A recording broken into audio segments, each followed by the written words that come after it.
bonito, hein, cara. Puta merda. Precisa ou não?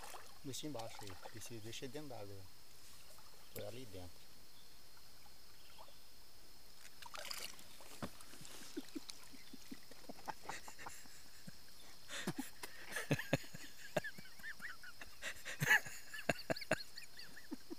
Fiotinho.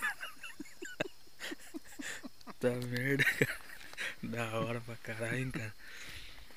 Ô, louco, que chapuleta. Dá quase 4 kg o bagulho. Caraca. Ergue aí pra nós ver. Tomara que caia dentro d'água. Ergue aí que a bateria tá zerando, velho.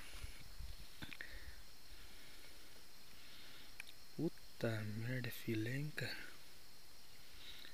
Bom, eu saí de casa falando isso, né? Nós tem que pegar pelo menos uma tilápia, tá bom. Pegou uma, já era.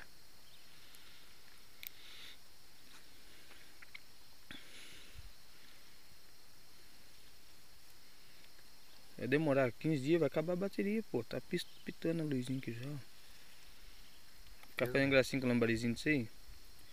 Lá no Mato Grosso é isca, velho.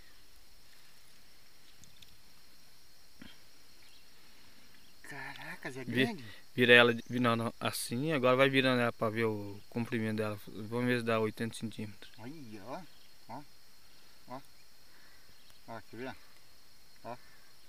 Tá bonito pra caraca. É? Bonito, cara. Da hora. Valeu. Solta, solta, pai. Peço companhia só dentro daqui, Vou ó. soltar ela aí. Esconde aqui.